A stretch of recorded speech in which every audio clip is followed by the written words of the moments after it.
Naughty Dog, once revered as the pinnacle of the gaming industry due to the quality of its games, graphics, gameplay, and ideas, with no microtransactions, no cash-grabbing announcements, nor DLCs, was pushing the concepts of what a video game is or should be to the limit, especially by its focus on turning gaming experiences equal to that of movies, with excellent stories, characters, interactions, and environments.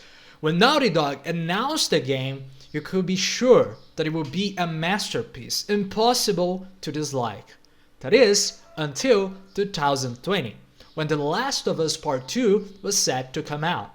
When the Blood got leaked and the game was out, people started to change their opinions on the company drastically.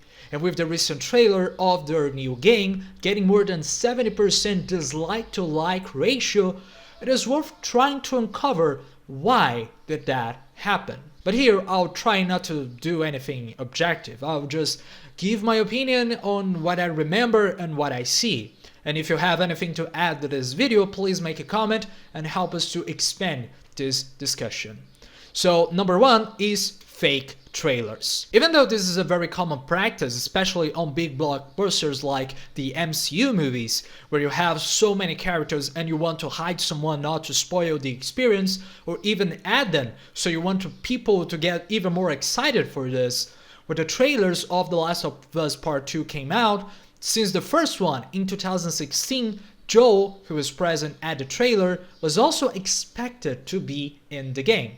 But that aside, it was okay for him not to be the main character this time, since this character development was already finished, so to speak, in the 2013 game. Therefore, once we had already another gameplay experience with Ellie herself in the same game, people were not only okay, but also hyped for having her as the main character for the sequel. But the problem is this. Besides Joe being to become the secondary character in the story, the following published trailers were pushing him to be, nevertheless, in the game as one of these main characters. So many theories were come to be like, well, imagine if Joe was dead, or just imagine playing 70% of the game with Ellie and then at the end or during an important part of the game you got to play with Joe again. That would be fucking awesome. Just like we had a gameplay parts with Ellie in the prequel. But then, when the game came out and this first theory was set to become true, because Joe didn't even pass the first hour of the game, and then 50% of the gameplay you got to play with this totally new character who, surprise surprise, was not only one of the responsibles for killing Joe, or the responsible for killing him, but also never even showed in almost any of the trailers, merchandise, or advertisements of this game. Like, what the fuck? And then, when it came to play the game, scenes in which Joe character was present, surprise, it was actually a totally different character, like Jesse, for example. So yeah, there are many problems here, like characters not being showed, characters being showed and actually not being really there. So fucked up, man. And this leads us to my second complaint, which is every important male character is either killed or incapacitated in this game. Like, Joe, dead. Jerry, fucking, I don't care about Jerry, but he's dead nevertheless. Jesse, dead. Owen, dead. Manny, dead. Isaac, dead. Tommy, forever crippled. The only male character I remember that isn't dead is probably Seth, but they still force him to become a racist, homophobic, that with faggot sandwiches, old man. Like, why? Why not make him an homophobic black woman? Why did it have to be white, Neil? Can black women become homophobic and racist as well? Fuck that. And then you have characters like Abby, who you pursue and have the total reason to kill on screen, but then you decide not to do it? Why? Well, I think the following scenes can explain that. And the story was becoming very epic and ambitious, and I had a few parts that I was kind of stuck on, and I felt like to kind of shake things up, I wanted to bring in another writer. I thought it was a very thoughtful story about violence and obsession. He had Abby, sort of like this girl who was the daughter of the doctor. And that Ellie would go on this vengeance quest. And when he was like, and then Ellie actually kills Abby, I was like, what? You're gonna... Yeah, let's fucking do it. I thought she was a perfect vehicle to challenge this notion that violence doesn't have a cost, because it does have a cost in reality. It's going to ruin this girl. This was the co-writer of the game in which New hired to help him, or at least to help him destroy the story. And this is just the third reason why Naughty Dog just sucks, which is this post-modernist deconstructed characters that either don't serve a purpose to the main story or are just forced to have one. Let's start with Abby, yes? Now, see, the problem here is all of this. Many people say that muscles is the problem in her design, but I disagree. Because let's take a picture of Liam B. Patty, for example, who's even stronger than Abby apparently, and comparing with her, you can see the difference is this is a male body in a woman's head. It is not how a muscular woman would look like. Even if she didn't have boobs or a butt, the shoulders, the arm, the pectoral area. I'm not an expert on the human body, but this isn't a female shape, even if you train. And why is she like this? Well, I have no idea. There's also this bunch of diverse characters that, well, Jess is Asian, and he makes a joke about that, which I give it a credit. It is actually very funny. But also there's Gina, who's Jew, gay, which is actually both prohibited and a sin by most practices of Judaism. More on that on Wikipedia, just like having premarital sex, which she apparently have with not only Jesse, but with other people as well. Personally, I don't have anything against that. It is just humorous that Neil, while being a Jewish himself, would disregard his own community and religion like this.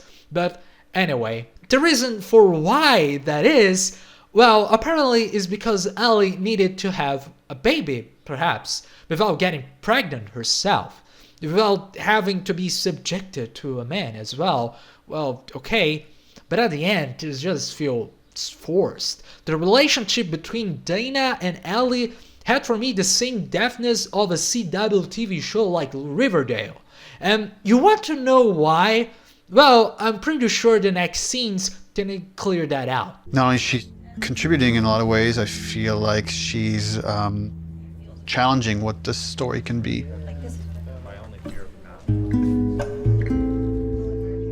She's wanted to add more romantic intimacy between the characters. Those are areas that I've been, I don't know, more uncomfortable writing that stuff. After the first day, she was telling me that she went home and told her husband that I think I just got Ellie's girlfriend pregnant, because that was her big idea the first day. So does that mean that there can be no female protagonists in video games? Because that feels super sexist to me. And frankly, like, women are the victims of violence, and don't we want to see women fucking fight back once in a while?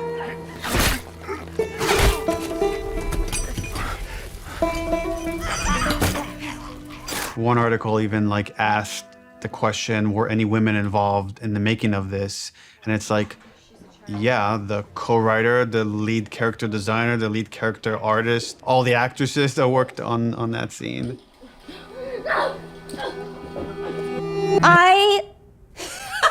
That's so fucking...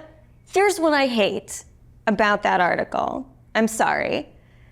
Do a modicum of fucking research, just a modicum of research, just like a little bit before you put something out there to suggest that no woman could have worked on this because of the level of violence, because there was violence against women, because it is a video game, is so fucking sexist. I like watching graphic violence. Does that make me less female? Like, I like having a conversation about what power is.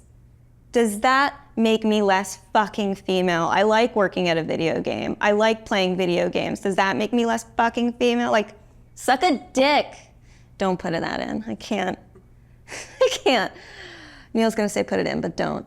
I also don't represent all women, but I represent, like, I can represent this and say, I fucking wrote this. I wrote this. Like, I literally wrote the sentence, and then Yara eviscerates eviscerates his esophagus from his throat. I wrote that sentence. That is in the script, and I fucking stand by it. I'm afraid of being turned into a token rather than the truth, which is like, we're being thoughtful about the female narrative. These characters are more than just their vaginas. If you want to have a serious debate about feminism and feminism in video games and female depiction of violence, and you need to not see it as a binary conversation. It is an incredibly nuanced conversation. You cannot make blanket statements, and you cannot make presumptions. Fucking do your homework.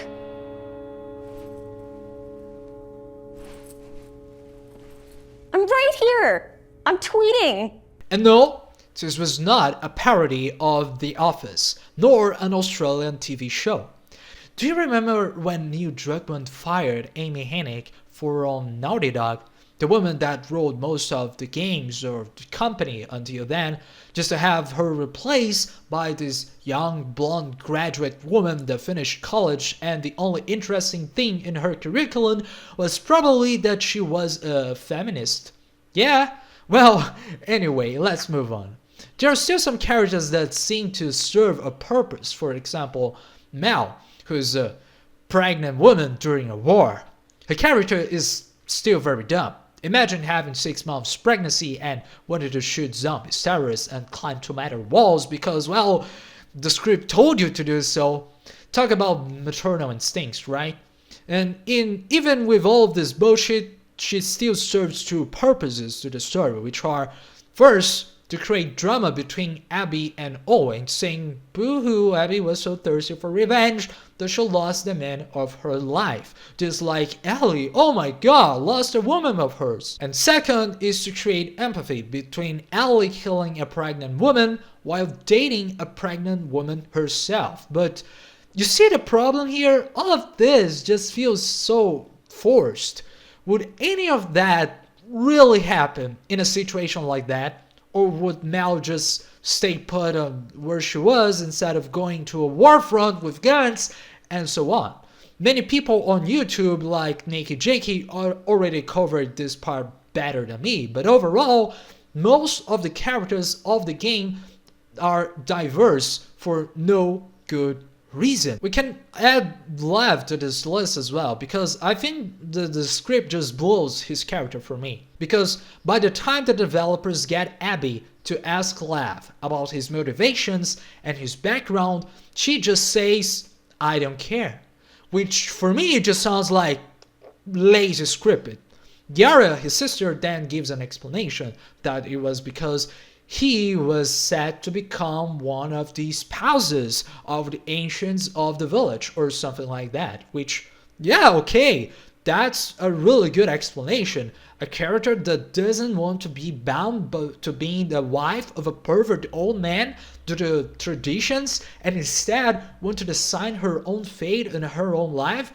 That's a good story, but why? Why did you have to make Lev trans? It was not necessary, and it doesn't even make sense in a post-apocalyptic world. If she has female hormones, her body will develop like that of any other woman, shaving her head or not. She is still a woman. This is trying to put real-world problems into a context in which it really doesn't make any sense. You could just make some Mulan story with this, like making Lev a woman that was trying to gain independence from a group ideology. But at the end of the day, this is the main reason for why the game is like that, isn't it? You could really make a strong woman arc with Lev that decides her own future. I would personally really like to see that, but instead, Neil Druckmann says, no way, this has to be about or around politics. Fuck that, Neil, come on. At the end, all of this just feels really forced, like they were creating a story to fit the characters instead of making characters that fit the story or in congruency with each other. But this was probably why Neil hired the second writer. In my vision, she was the one responsible for making all of this bullshit in this game. Neil really had this story in which he had to kill Joe, which it is already stupid, but then he comes this second woman and the writes her main concept and covers all of that with even more shit and even more mud. Which is, for me, the fourth reason why Naughty Dog, not just The Last of Us Part 2, really sucks. Which is bad story that serves none other than the developers or the developers himself, like Neil Druckmann or this new writer he hired. Her heart races faster and faster as she sees this trail of blood. She opens the door, revealing Joel's mutilated body. And then shock just sets in and she screams and tries to grab his body, and Dina comes and rips her away, and on that cacophony of sounds, silence.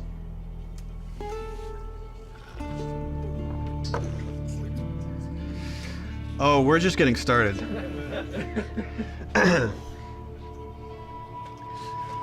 You can talk all you want about diversity and how cool a thing it is, but when you have a fan base and make a game that doesn't serve them, it's not what they want, it is not what they asked for, and it is a game that even disrespects what they were expecting, like for killing the main character. How inclusive can you be when you exclude to please most of the people who would praise and enjoy your game?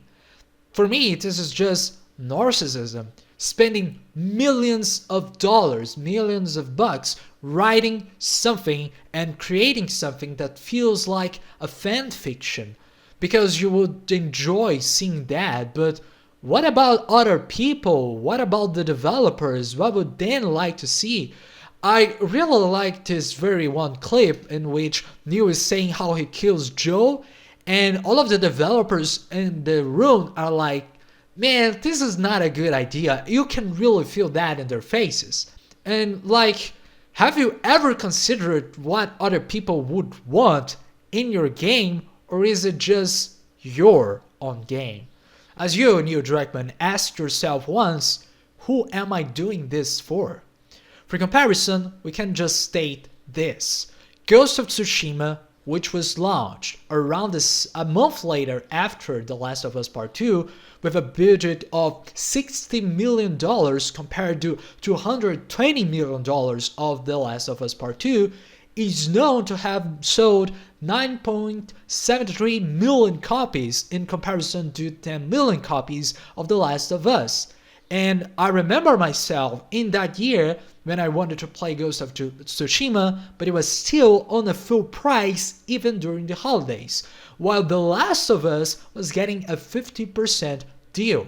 We can even say like the differences for prices for the Ghost of Tsushima Director's Edition today and The Last of Us Remastered or The Last of Us Part 2, the base edition. So you do the math and try to figure it out for yourself, which game was probably more of a success. And this leads us to the fifth reason why Naughty Dog sucks, which is bad management. And why bad management, you ask? Well, apparently, during and after the development of The Last of Us Part 2, 70% of the employees left the company. Why? Some may say that it was because of crunch, which, okay, makes sense. Some others say it is because The Last of Us Part 2 didn't get into the expectations or the financial expectations that the studio was setting to have. But at the same time, it is not easy to realize that things change.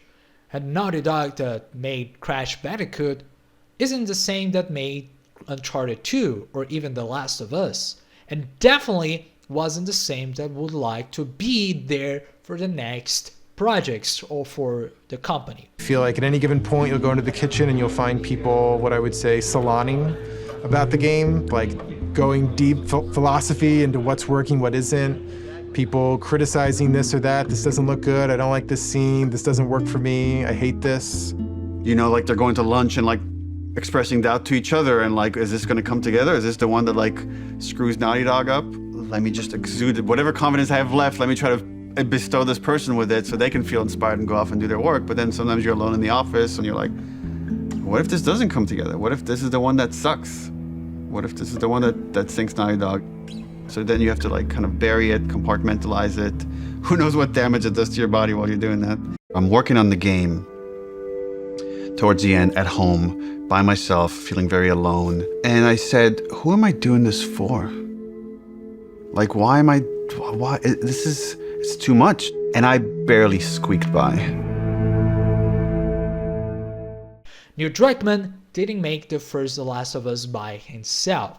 This is obvious. But when it came to the second game, he apparently got too much creative power, and people who helped him during the development of the first game weren't there to tell him what would be a good or not thing to implement in the game. Something similar to this is Hideo Kojima's Death Stranding. Even though Konami certainly was a pain in the ass for the development of his games, especially for Metal Gear Solid 5 The Phantom Pain, which was launched incomplete by its original and ambitious desires, Konami still gave Kojima the pressure he needed to make, nevertheless, good games and publishing and finishing them. It's very well known, especially in the game industry, that limitations aren't necessarily problems to be resolved, but rather opportunities to make even better games. For example, Silent Hill, which had a huge world that couldn't be rendered properly on the PlayStation 1 hardware. So what the developers did? First, they make this isometric camera which changes all the time, and also they make the fog, so the map could be properly rendered within the boundaries of the player and of the hardware's capacity. All of this really added to the experience of the game. Everyone wins. With The Last of Us, Neil had to make a story that not only he himself enjoyed, but because he was not the leader of the company and neither the game, he had to be castrated, so to speak, to other people's expectations. Something that not only didn't happen in the second game, but also, as we are seeing here, seems to be more of the main problem. If I would have to just summarize the biggest reason for why Naughty Dog sucks today, it is definitely Neil Druckmann. Now, with this, we can go to our sixth reason, which is the unnecessary remake and remaster. But for me, personally, I don't think this is all that bad. I think the remake was an okay decision, and the remaster being sold for $10 an upgrade for those who already had the game in the first place was also comprehensible. However, the general public didn't think the same, with the like and dislike ratio being very negative to both announcements of the remake and of the remaster. But why did Naughty Dog decide to do that? And what I believe is that wasn't really their decision.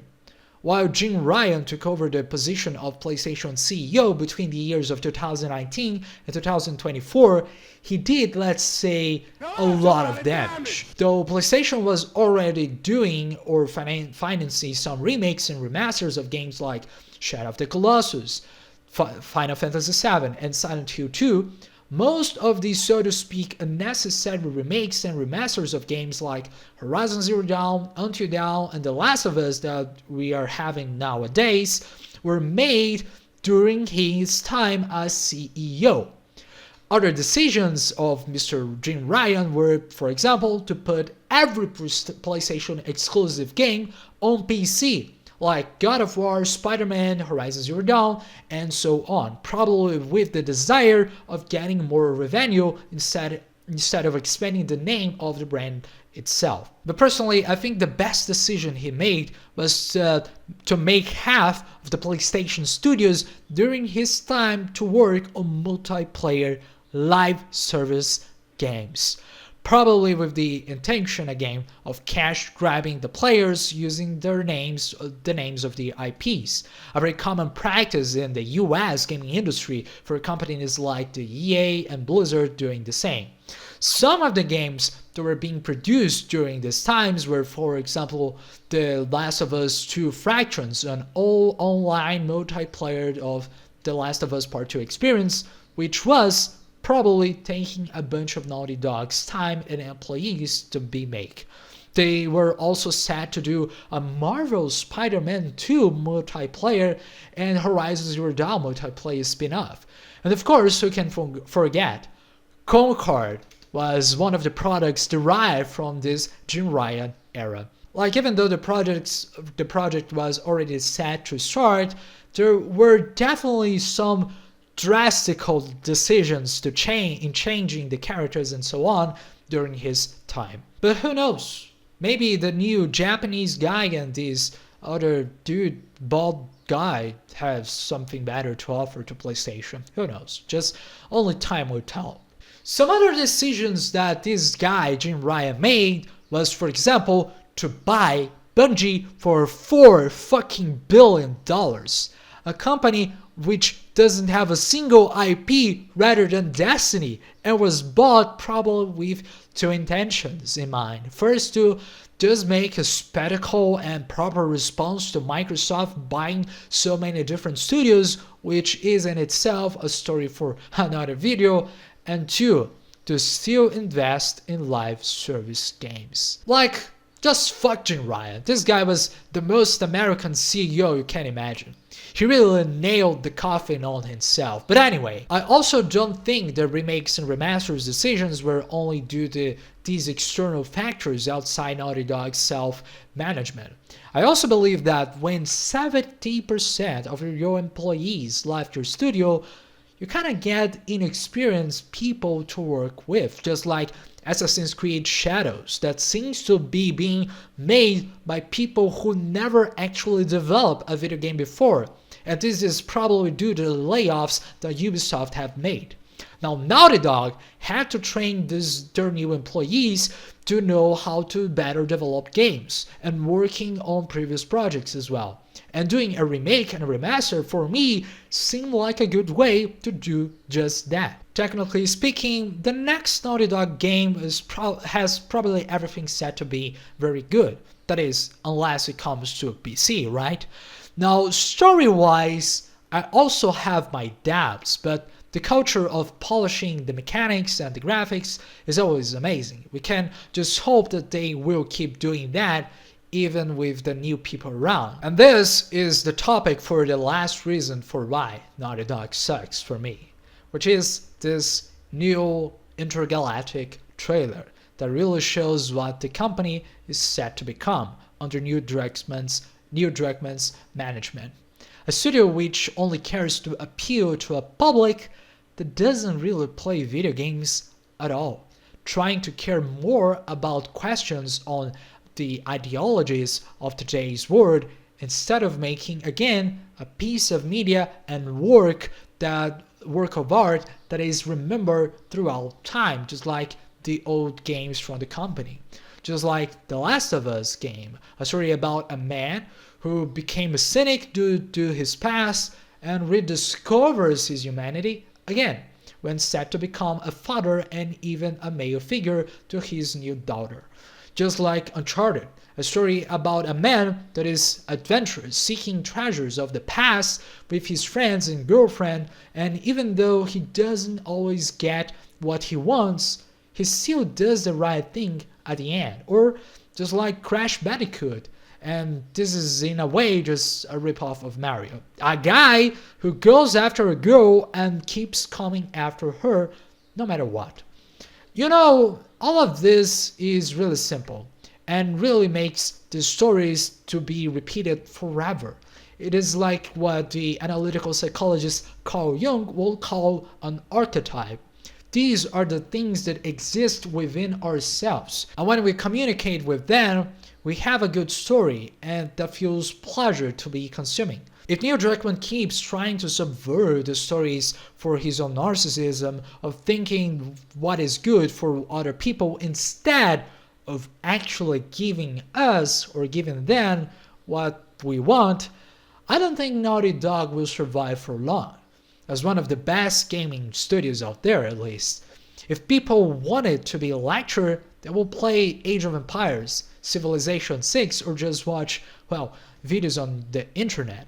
People don't want your ideologies, and if you keep forcing them to receive something that they don't want, well, you just become that which you criticize on others. That is, Neil Druckmann becomes this patriarch which controls Naughty Dog with an iron fist and doesn't roll back even when he's wrong. This sort of path that he's taking is not a good one.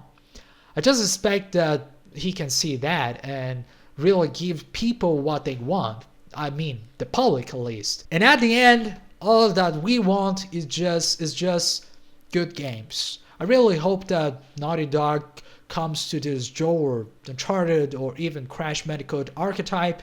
Just look at its past and try to remember what made it truly great. So that is. My name is Jeff, and I see you in another video. Goodbye.